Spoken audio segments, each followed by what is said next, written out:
中国海军山东号航母传来新动态，有可能会前出抵达第二岛链核心美国本土的关岛海域附近。来看详细情况。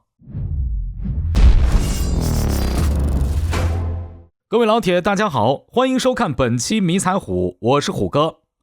在上一轮联合利剑环岛军演结束之后，我军不但开启了加大力度更加贴近台湾本岛的升级版常态化巡航，参与环岛军演曾一度位于台湾岛东部近海的山东号航母也没有在演习结束后就立刻返程回航，而是继续北上前往菲律宾海，开始了新一轮演练。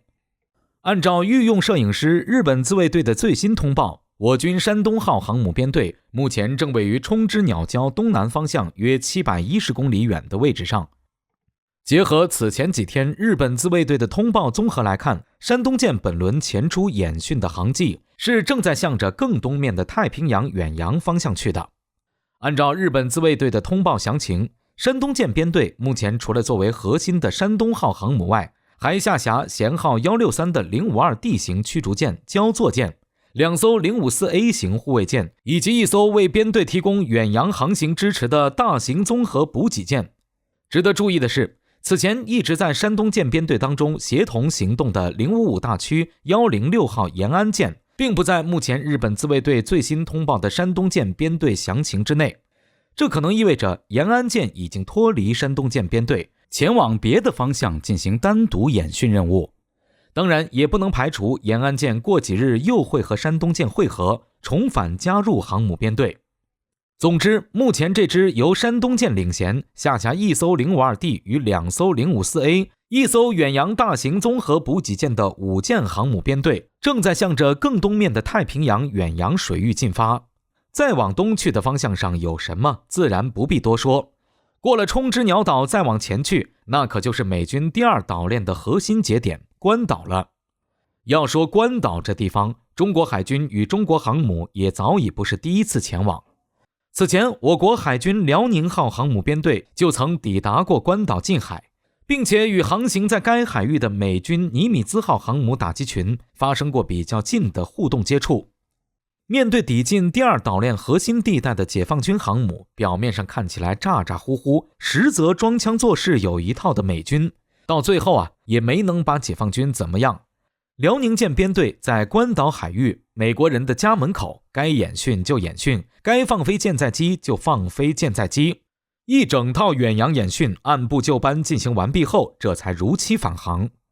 关岛之行不但充分检验了辽宁号航母编队的远洋部署能力，也体现了辽宁号航母编队在完全贴近高难度实战状态下的表现优异，即便是深入敌军腹地，也依旧能临危不乱，顺利完成全部既定任务，从容返航。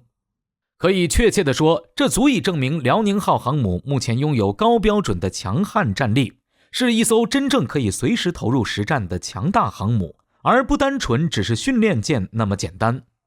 作为我国首艘国产航母，中国海军第二艘航母，山东舰相比辽宁舰的技术更新，提升潜力更大，当然入役时间也更晚。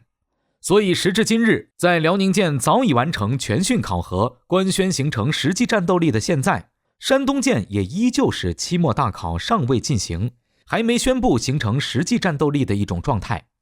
有一种分析认为，山东舰的期末大考可能就是本轮部署周期内来临。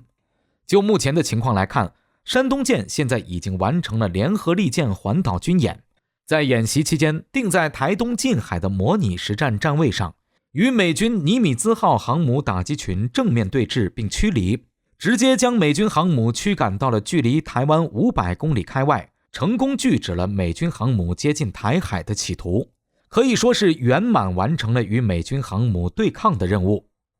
在此基础上，如果山东舰还能够像辽宁舰上次那样，再到美军第二岛链核心的关岛海域溜一圈，在美国家门口再来上一轮高强度的实战演训，那么毫无疑问的是，山东舰的期末大考将会交上一份近乎完美的答卷，以优异的成绩官宣实际战斗力的形成，标志着中国海军又迎来一个新的里程碑时刻，即国产航母具备了完全的战力，可进入战备部署值班状态。更进一步来讲，这不但对中国海军目前提升战力有极大帮助，未来对于福建舰的建成与演训直至入役，也有经验积累与先行探索的积极意义。